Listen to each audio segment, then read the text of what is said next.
দুপুর বন্ধুরা, এই যে কড়াইতে আমি তেল দিয়ে দিয়েছি আর সয়াবিন বড়ি রান্না করব। তো বন্ধুরা, আমি এখানে পেঁয়াজ কেটে নিয়েছি, টমেটো কেটে নিয়েছি, এখানে আদা রসুন বেটে নিয়েছি, কাঁচা লঙ্কা বেটে নিয়েছি, এখানে আমি চন্দনী আর গোলমরিচ বেটে নিয়েছি, আর এখানে লঙ্কা, হলুদ আর এই যে ধনিয়া গুঁড়ো দিয়ে দিয়েছি। তো এইগুলো দিয়ে আমি রান্না করবো সয়াবিন বড়ি। আর এখানে এই যে আলু কেটে নিয়েছি, আর সয়াবিন বড়িটা আমি গরম জলে ভিজিয়ে রেখেছিলাম, এখন জলটা ঝরিয়ে নিয়েছি। তো বন্ধুরা, আমি চন্দনী একটু দিয়ে দেবো। তো বন্ধুরা, এবার পেঁয়াজটা দিয়ে দেবো। এই চন্দনীটা তরকারি করলে তো চন্দনী দিয়ে খুশবুটা খুব সুন্দর আসে, খেতে খুব ভালো লাগে।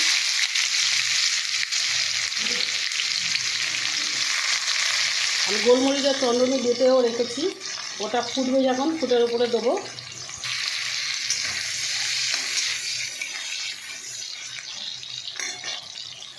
তো বন্ধুরা, এবার আমি আদা রসুনটা দিয়ে দেবো।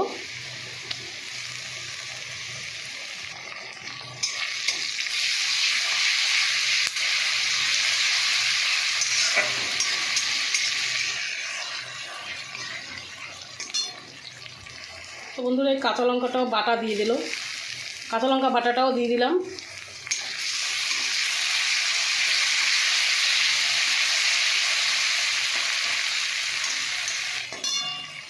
তো বন্ধুরা, আমি এবার আলুটা দিয়ে দেবো। আমি আলাদা করে ভেজে নিলাম না, এই মশলার সাথেই আলু আর সয়াবিন বড়িটা ভেজে নেব।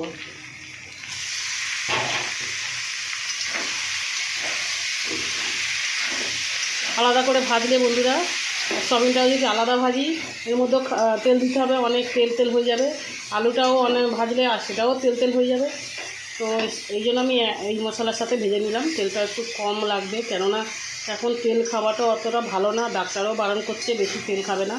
তাও আমি যে এতটা তেল দিয়েছি অনেকটাই বেশি দিয়ে ফেলেছি, তাই এতটা তেল না দিলে সয়াবিন বড়িটা রান্নাটাও ভালো হবে না।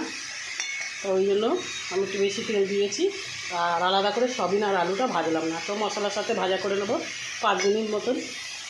তো বন্ধুরা, আমার এটা ভাজা ভাজা হয়ে এসছে, আমি একটু নুন দিয়ে দেবো।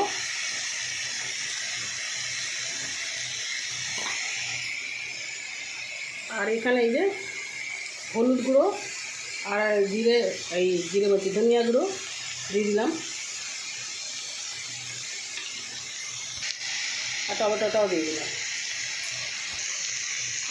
এটাকে আমি ভালো করে কষিয়ে নেব।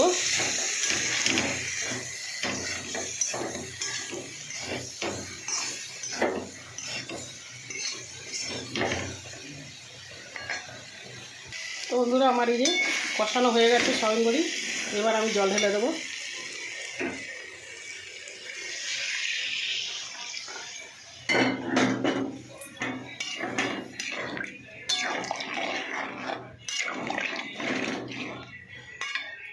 বন্ধুরা, এই যে মশলাটা করে রেখেছি, ওই রাঁধুনি মানে চন্দনী আর গোলমরিচ, এটা দিয়ে দেবো।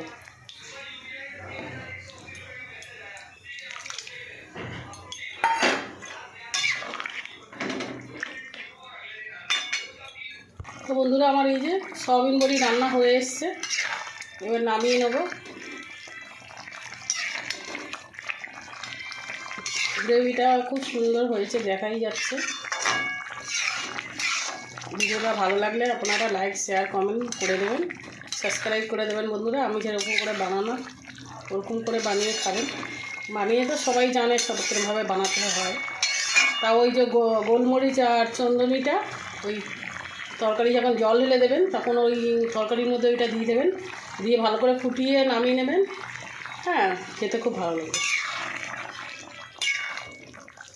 দেখুন, আলাদা করে আমি ভাজিনি, ওই মশলার মধ্যেই ভেজে নিয়েছি, তেলটা বেশি লাগবে বলে। তাও তেল দিয়েছি, আমি তেল ছেড়ে দিয়েছি। দেখুন বন্ধুরা, এই দেখুন। তো ভিডিওটা ভালো লাগলে লাইক করে দেবেন বন্ধুরা। তো নমস্কার বন্ধুরা, এবার আমি নামিয়ে নেবো। কড়াইতেই থাকবে, খাবার সময় একটু গরম করে নেবো।